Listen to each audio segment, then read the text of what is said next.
दोस्तों, हमारे भारतीय इतिहास में कई ऐसे रहस्य हैं जो आज तक सुलझाए नहीं जा सके हैं। इनमें से एक ऐसा रहस्य है जो पूरे विश्व को हैरान कर रहा है, और वो है जगन्नाथ मंदिर का रहस्य। तो चलिए इस रहस्य को सुलझाने का प्रयास करते हैं। कहते हैं इतिहास को कभी मिटाया नहीं जा सकता। वो इतिहास ही है जो हजारों लाखों वर्षों में घटित हुई अतीत की घटनाओं को चलचित्र की तरह हमारे सामने रूबरू करा देता है। जगन्नाथ मंदिर भारत के ओडिशा राज्य में स्थित एक हिंदू मंदिर है। जगन्नाथ मंदिर को भारत के सबसे पवित्र मंदिरों में से एक माना जाता है। जगन्नाथ मंदिर के बारे में कई रहस्य हैं। एक रहस्य ये है कि मंदिर में स्थापित मूर्तियां अधूरी क्यों हैं? मंदिर का निर्माण कैसे हुआ? इस मंदिर में छुआछूत क्यों नहीं है? इन सभी रहस्यों को जानने के लिए देखते हैं सत्य घटनाओं पर आधारित ये 2D एनिमेशन वीडियो। ईश्वर की लीला अपरंपार है और स्वयं पूर्ण परमेश्वर इस मंदिर के निर्माण में किस प्रकार शामिल रहे हैं, ये बात आज तक आमजन के लिए रहस्य ही रखी गई। आइए उस सत्य से रूबरू होते हैं और जानते हैं आखिर कैसे बना। उड़ीसा के तत्कालीन राजा इंद्रदमन, जो कि बहुत धार्मिक प्रवृत्ति के थे और श्री कृष्ण जी की इष्टतम रूप में पूजा किया करते थे। एक रात जब राजा इंद्रदमन आराम फरमा रहे थे, तब श्री कृष्ण जी उनके स्वप्न में आकर दर्शन देते हैं और उनसे कहते हैं,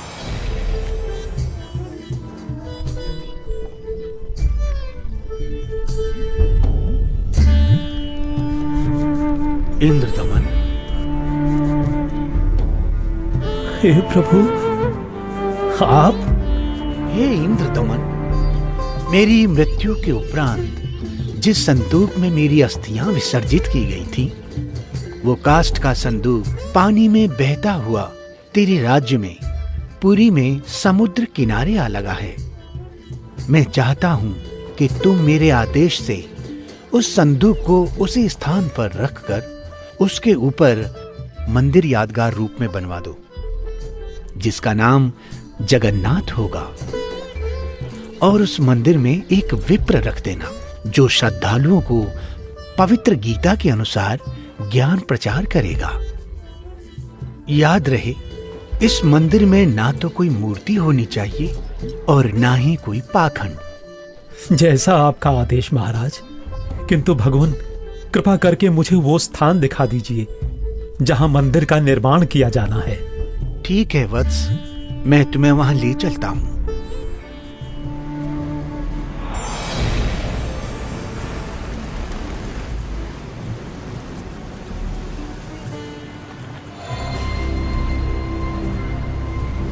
इंद्रदमन, यही वह स्थान है जहां तुम्हें हमारा मंदिर बनाना है।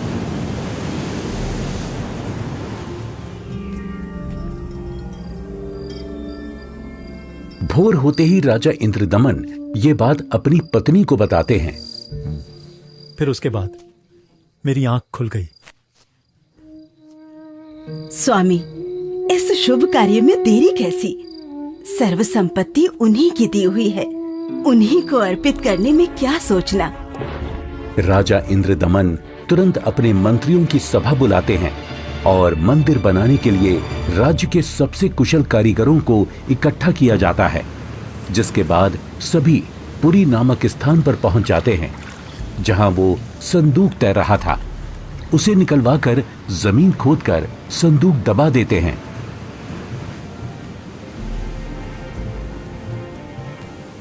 और देखते ही देखते उस संदूक के ऊपर मंदिर बनाने का काम शुरू हो जाता है।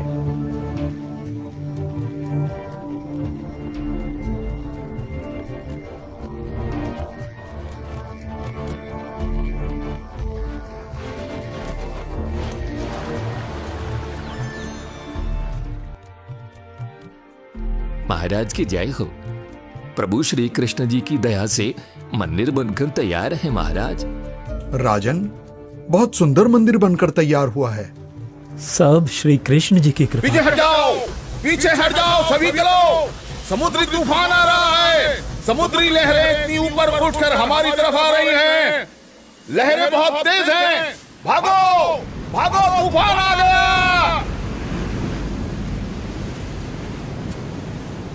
राजन, ये लहरें तो बहुत ऊंची हैं। हमें अतिशीघ्र यहाँ से निकलना होगा।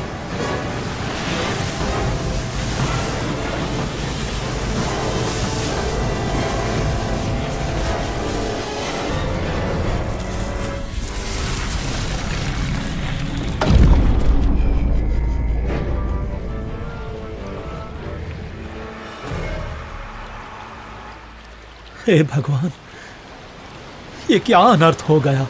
समुद्र की लहरों ने मंदिर को तहस नहस कर दिया है महाराज। जगन्नाथ मंदिर के तैयार होते ही समुद्री लहरों का आना और मंदिर को अपने आगोश में समा लेना, ये घटना सिर्फ एक बार नहीं अपितु 5 बार घटित होती है।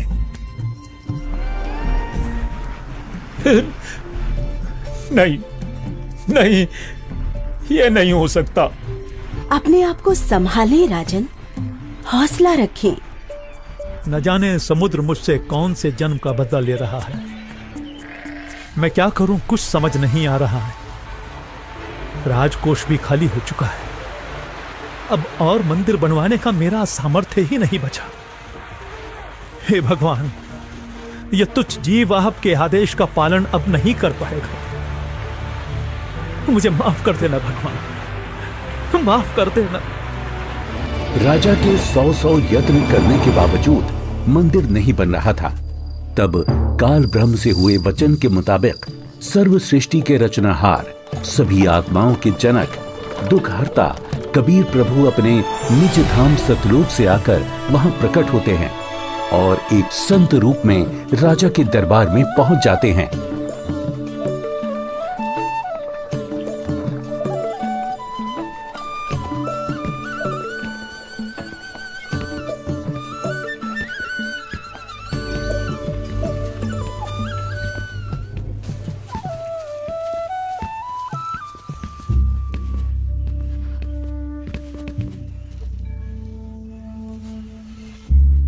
प्रणाम महाराज। प्रणाम। क्या बात है राजन, कैसे उदास बैठे हो?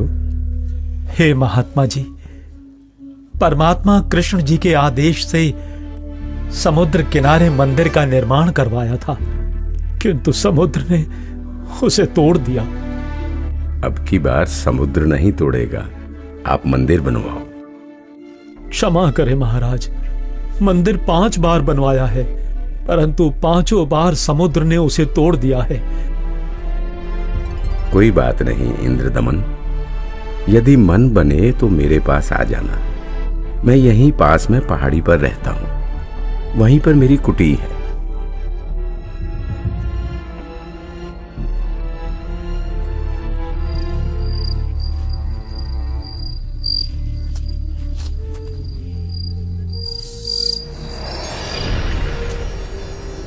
इंद्रदमन, एक बार फिर मंदिर बनवा दे।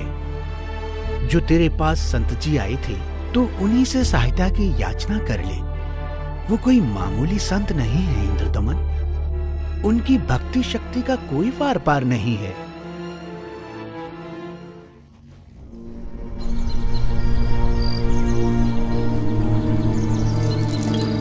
क्या हुआ महाराज? अभी अभी भगवान श्री कृष्ण जी ने दर्शन देकर मंदिर फिर से बनवाने को कहा है। अच्छा। और बताया है कि जो संत समुद्र को रोकने की बात कर रहे थे वो बहुत शक्ति युक्त हैं। मुझे उन्हीं के पास जाकर प्रार्थना करनी चाहिए। प्रभु कह रहे हैं तो आप मत चूको महाराज, प्रभु का मंदिर फिर बनवा दो। बनवाना तो मैं भी चाहता हूँ, किंतु अब तो राजकोष भी खाली हो चुका है। इस वक्त मैं धर्म संकट में फंस चुका हूँ।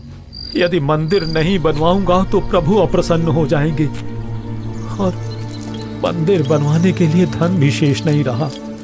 स्वामी, आप चिंतित न हो।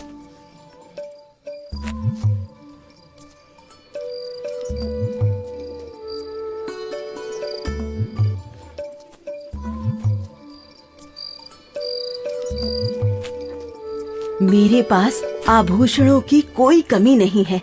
किंतु रानी, आपके आभूषण।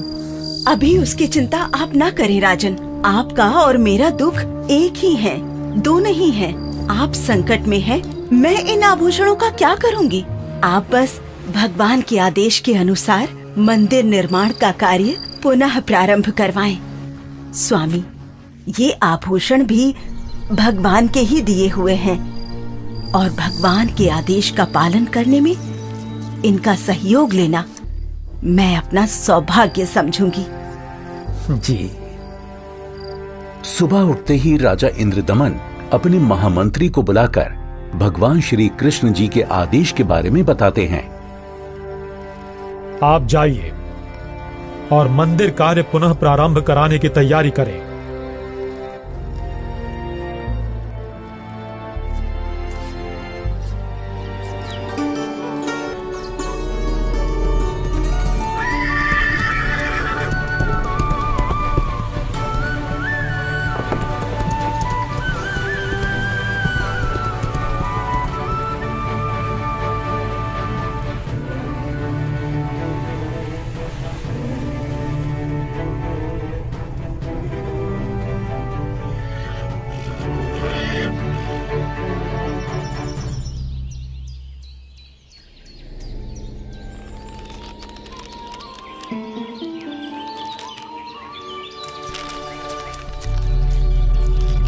प्रणाम ऋषि जी। कहो इंद्रदमन, कैसे आना हुआ? हे महात्मा, मुझे माफ कर दो। मैंने आप पर विश्वास नहीं किया। स्वप्न में भगवान श्री कृष्ण जी ने बताया है कि आप समर्थ ऋषि हैं। मुझ दीन पर कृपा करो। राजन, जिस ओर से समुद्र हर बार आकर मंदिर को बहा ले जाता है, आप उस ओर एक छोटा सा चबूतरा बनवा दें, जिस पर बैठकर मैं परमात्मा की भक्ति करूंगा। जो आज्ञा महाराज। कुछ समय बाद मंदिर का निर्माण कार्य तकरीबन पूरा हो चुका था। एक दिन राजा स्वयं खड़े होकर निर्माण कार्य देख रहे होते हैं। तभी वहां गोरखनाथ जी आ जाते हैं। प्रणाम स्वीकार करें महात्मन। इंद्रदमन, आप भगवान का इतना सुंदर मंदिर बनवा रहे हैं, किंतु सुना है कि इस मंदिर में कोई मूर्ति नहीं लगा रहे। ऐसा क्यों? मुनिवर क्षमा करें। भगवान श्री कृष्ण ने स्वयं स्वप्न में आकर मुझे मूर्ति लगाने से मना किया है। राजन, सपना तो सपना ही होता है। आपको हमारे आदेश का पालन करना होगा। मंदिर में भगवान कृष्ण की मूर्ति की स्थापना की जाए। हे महात्मन, जैसा आपका आदेश। हाँ, और याद रहे, मूर्ति चंदन की लकड़ी से बनाई जाए। राजा ने अपने मंत्रियों को बुलाया और विचार विमर्श करने के बाद अन्य संतों से कहा कि राजन, अकेले भगवान का मन कैसे लगेगा?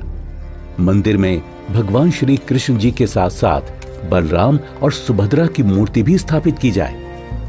राजा ने मूर्ति बनाने के लिए एक कुशल कारीगर ढूंढने की बात कही। मंत्रियों ने 3 कुशल कारीगरों को बुलाकर मूर्तियां बनवाना शुरू कर दिया।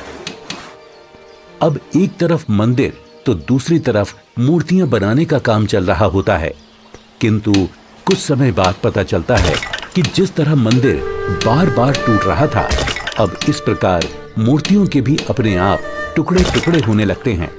और ऐसा 3 बार होता है, जिसे देख राजा इंद्रदमन बहुत चिंतित हो जाते हैं, किंतु भगवान से भक्त का दुख देखा नहीं जाता। इसलिए एक दिन जब राजा अपने दरबार में बैठे होते हैं और पूरा दरबार बिल्कुल शांत होता है, सबके सब इसी चिंता में होते हैं कि करें तो क्या करें। तभी वहां पूर्ण परमात्मा कबीर देव एक वृद्ध कारीगर यानी शिल्पकार का रूप धारण करके प्रकट हो जाते हैं।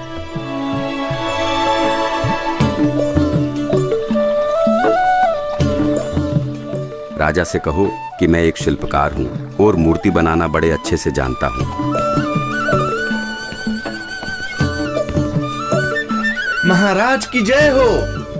महाराज, बाहर एक वृद्ध व्यक्ति आया है और अपने आप को मूर्तिकार बता रहा है। आपसे मिलना चाहता है महाराज। अवश्य, उनको अवश्य आने दिया जाए। जो आदेश महाराज।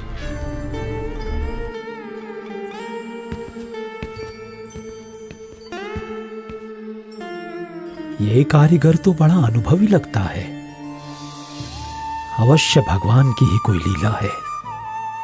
हे राजन, मैंने सुना है कि प्रभु के मंदिर के लिए मूर्तियां पूर्ण रूप से बन नहीं पा रही हैं।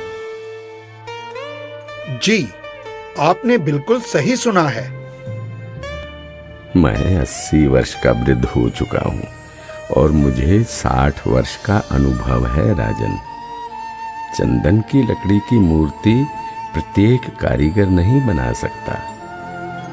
यदि आपकी आज्ञा हो तो सेवक उपस्थित है।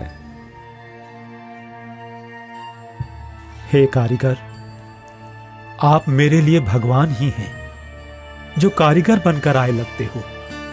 कृपया आप शीघ्र, अतिशीघ्र ही मूर्तियां बना दो। मूर्तियां तो मैं बना दूंगा, किंतु राजन, मेरी एक शर्त है। क्या शर्त है आपकी? राजन, मूर्ति बनाने के लिए मुझे एक कमरा चाहिए, जिसे अंदर से बंद करके मैं बड़ी स्वच्छता से मूर्ति तैयार करूंगा। और जब मूर्तियां तैयार हो जाएंगी तो मैं स्वयं दरवाजा खोलूंगा। ठीक है। एक बात और राजन, यदि किसी ने मेरे बाहर आने से पहले दरवाजे को खोलने का प्रयास किया तो मूर्तियां फिर पूरी बन नहीं पाएंगी। वो जितनी बनी होंगी उसी हालत में आपको मिलेंगी और फिर उन्हें पूर्ण कर पाना संभव नहीं होगा राजन। जैसी आपकी इच्छा। मंत्री जी, मूर्तियां बनाने के लिए सब बंदोबस्त किया जाए।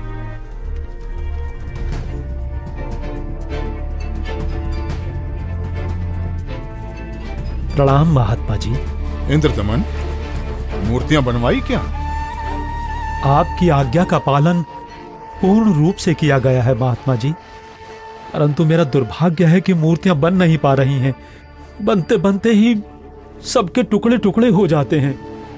मूर्तियां अवश्य बनवानी है राजन, अब बनवाओ। मैं देखता हूं कैसे टूटती है मूर्ति। हे नाथ जी, प्रयत्न किया जा रहा है। प्रभु का भेजा एक अनुभवी कारीगर बंद कमरे में मूर्तियां बना रहा है। राजा इंद्रदमन नाथ जी को सारी स्थिति से अवगत करवाते हैं और कारीगर की शर्त के बारे में भी बताते हैं, किंतु महात्मा नहीं मानते।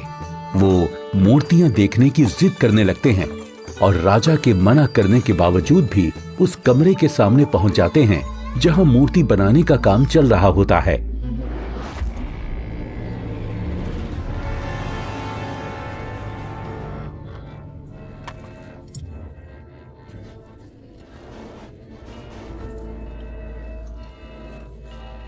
कारीगर, दरवाजा खोलो। दरवाजा खोलो कारीगर। मैं कहता हूं दरवाजा खोलो कारीगर, हमें मूर्तियां देखनी है। राजन, आप बता रहे हो 80 वर्षीय वृद्ध हैं और 12 दिन से खाना पीना भी नहीं किया है। अब आवाज भी बंद है, कहीं कारीगर मर न गया हो। आप दरवाजे को तोड़वा दीजिए। राजा न चाहते हुए भी नाथ जी के कहने पर दरवाजे को सैनिकों से तुड़वा देते हैं।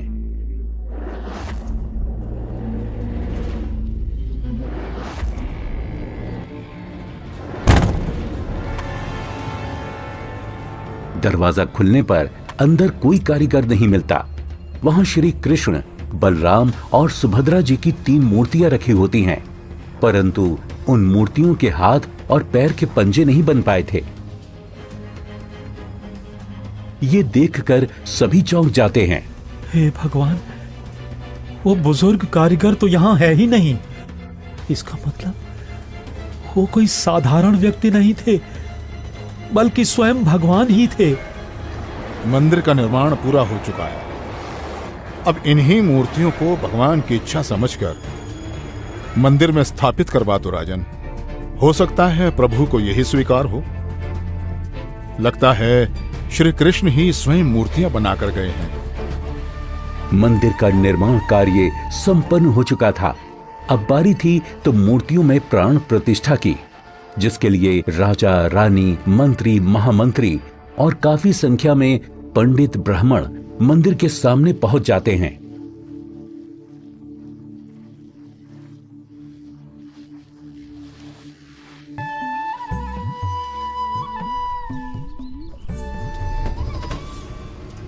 रे दुर्बुद्धि शूद्र, अपवित्र! देखता नहीं मंदिर का द्वार अपवित्र कर दिया तूने। ये क्या शूद्र कैसे बन गई? भगवान ये कैसे हो गया? ये कैसे हो गया भगवान? कैसे हो गया? प्रभु क्षुब्ध हो गई हैं क्योंकि मुख्य द्वार को उस शूद्र ने अशुद्ध कर दिया है, इसलिए सब मूर्तियों ने शूद्र रूप धारण कर लिया। बहुत बड़ा अनिष्ट हो गया राजन। कुछ समय उपरांत देखते ही देखते मूर्तियां अपने वास्तविक रूप में आ जाती हैं, जिसके बाद पंडित कई बार गंगा जल छिड़ककर मूर्तियों को शुद्ध करने का उपक्रम करते हैं।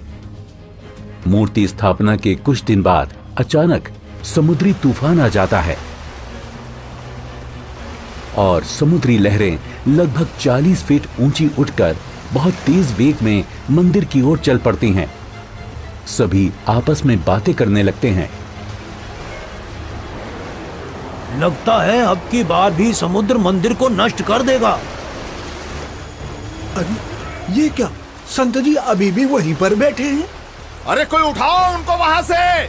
सभी चिल्लाते हैं, हट जाओ, हट जाओ, हट जाओ, वहां से पीछे हट जाओ, समुद्री तूफान आ रहा है। हट जाओ, हट जाओ, वहां से पीछे आ जाओ, महात्मा जी, पीछे आ जाओ। अरे अरे अरे अरे अरे ये क्या हो गया? ये क्या हो गया? ये क्या हो गया?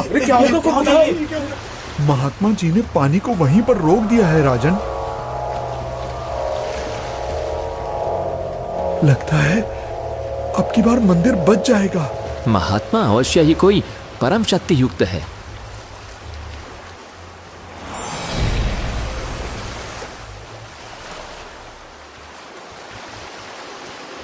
हे भगवान, मुझे रास्ता देने की कृपा करें। मैं मंदिर तोड़ने जाऊंगा। वत्स, ये मंदिर नहीं है। यहाँ पाखंड पूजा नहीं होगी, बल्कि गीता का ज्ञान सुनाया जाएगा। ये तो आश्रम है। आप जैसे बलवान को शोभा नहीं देता कि इसको विध्वंस करें। लेकिन मैं इसे अवश्य तोड़ूंगा, चाहे कुछ भी हो। अगर ऐसा है तो जाइए समुद्रदेव, तोड़िए।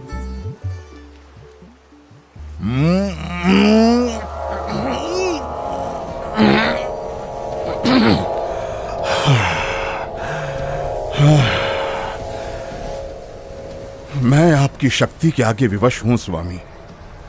आपकी शक्ति अपार है। आप मुझे रास्ता देने की कृपा करें प्रभु। मैंने राजा इंद्रदमन को मंदिर की रक्षा का वचन दिया है। मैं मार्ग से नहीं हट सकता समुद्रदेव। आप ऐसा कुकृत्य क्यों करना चाहते हैं? जब ये कृष्ण त्रेता में श्री राम बनकर आए थे, तब इन्होंने लंका जाने के लिए मुझे अग्नि बाण दिखाए और मुझे भला बुरा कहकर अपमानित कर रास्ता मांगा था। लक्ष्मण, मेरा अग्नि बाण दो। लातों के भूत बातों से नहीं मानते। मैं ये मंदिर तोड़कर उसका प्रतिशोध लेना चाहता हूं।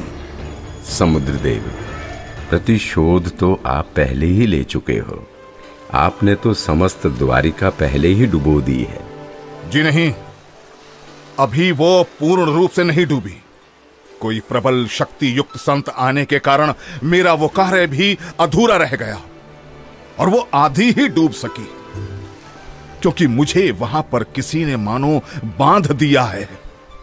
वत्स, वहां भी मैं ही पहुंचा था और मैंने ही वो अवशेष बचाया था। अब जा, शेष बची द्वारका को भी डुबो ले, परंतु उस यादगार को छोड़ देना जहां श्री कृष्ण के शरीर का अंतिम संस्कार किया गया था। अन्यथा आने वाले समय में ये भ्रम पैदा होगा कि श्री कृष्ण की मृत्यु ही नहीं हुई। समुद्र, ध्यान देकर सुन। यदि फिर इधर मंदिर तोड़ने आया तो बात ठीक नहीं रहेगी। कबीर परमेश्वर के आदेश से समुद्र लगभग 1.5 किलोमीटर पीछे हट जाता है, जिसे देखकर वहां खड़े राजा, मंत्री, सैनिक और जनता सभी खुशी मनाने लगते हैं और जय जयकार करने लगते हैं संत रूप में आए कबीर परमेश्वर की। महात्मा की जय, महात्मा की जय हो, जय हो, जय हो, जय हो, जय हो।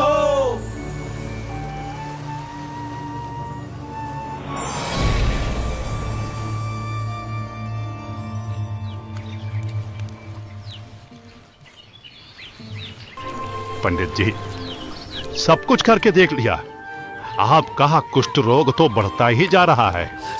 भगवान, परमेश्वर, ये क्या हो गया?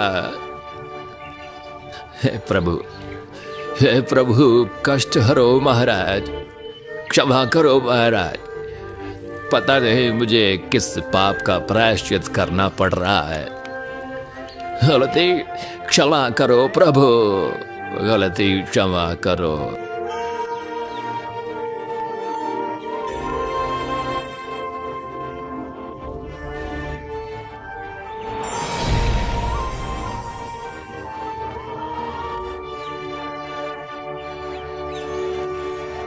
हे भक्त, तूने मुख्य द्वार पर खड़े एक संत को नीच जाति का समझकर धक्का दिया है।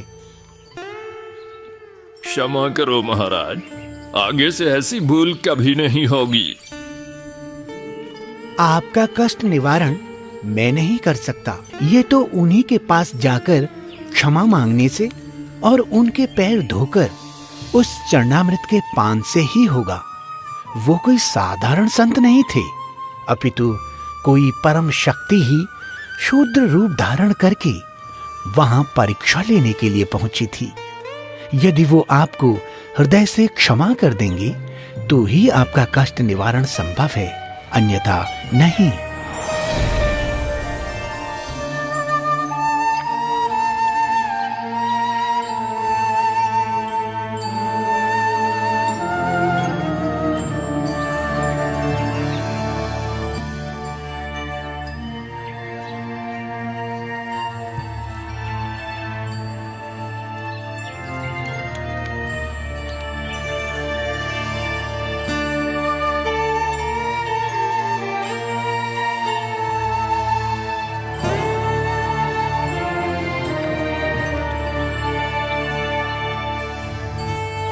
सुना है कि पंडित जी ने प्राण प्रतिष्ठा वाले दिन जिसको धक्के मारकर मंदिर से बाहर गिराया था, भगवान श्री कृष्ण ने दर्शन देकर उन्हीं से माफी मांगने को कहा है। अच्छा? हाँ, मुनि की खोज सभी कर रहे हैं ताकि पंडित जी का कोढ़ का रोग ठीक हो सके। आसपास के पूरे क्षेत्र में घूमने के बाद भी जब परमेश्वर का वो शूद्र रूप कहीं दिखाई नहीं दिया, तब वापस मंदिर जाते समय पंडित जी मन ही मन भगवान से प्रार्थना करते हैं, प्रभु, प्रभु,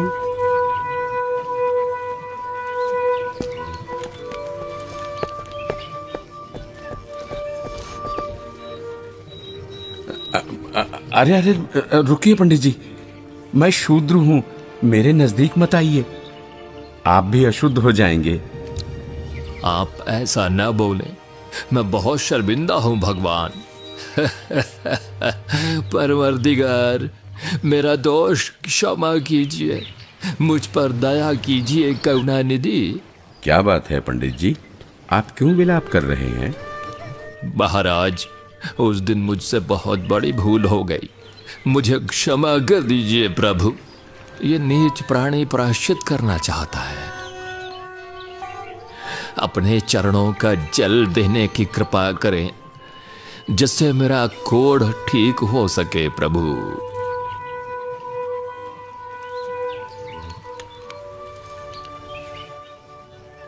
हे ब्राह्मण, इसे 40 दिन तक पीना तथा जल में डालकर स्नान करना। आज से 40वें दिन तुम्हारा कुष्ठ रोग समाप्त हो जाएगा। अब से भविष्य में इस जगन्नाथ मंदिर में किसी ने भी छुआछूत की तो उसकी भी यही दशा होगी, दंड का भागी होगा। जी महाराज, जी महाराज, जी महाराज, इस मंदिर में हम कभी छुआछूत नहीं करेंगे, नहीं करेंगे। आशीर्वाद है बच्चों।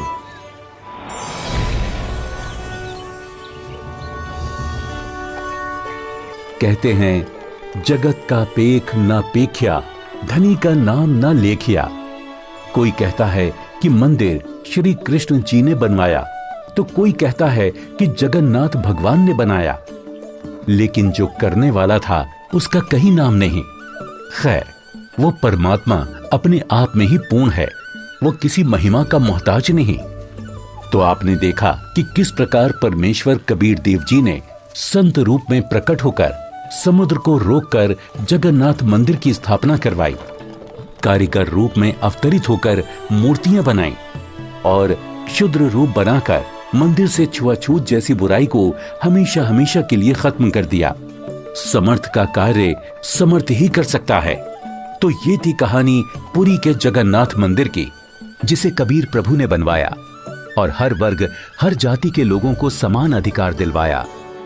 जगन्नाथ मंदिर की सत्य कहानी का रहस्य संत रामपाल जी महाराज जी के मंगल प्रवचनों से लिया गया है। हम सभी संत रामपाल जी महाराज का कोटि कोटि धन्यवाद करते हैं, जिन्होंने हमारे शास्त्रों में छुपे गूढ़ रहस्यों को उजागर कर हमें सत्य से रूबरू कराया। आज वर्तमान में केवल संत रामपाल जी महाराज ही तत्वदर्शी संत हैं, जो भक्ति और भगवान के बारे में वास्तविक जानकारी दे रहे हैं। संपूर्ण आध्यात्मिक ज्ञान प्राप्त करने के लिए अवश्य सुने जगत गुरु तत्वदर्शी संत रामपाल जी महाराज के मंगल प्रवचन।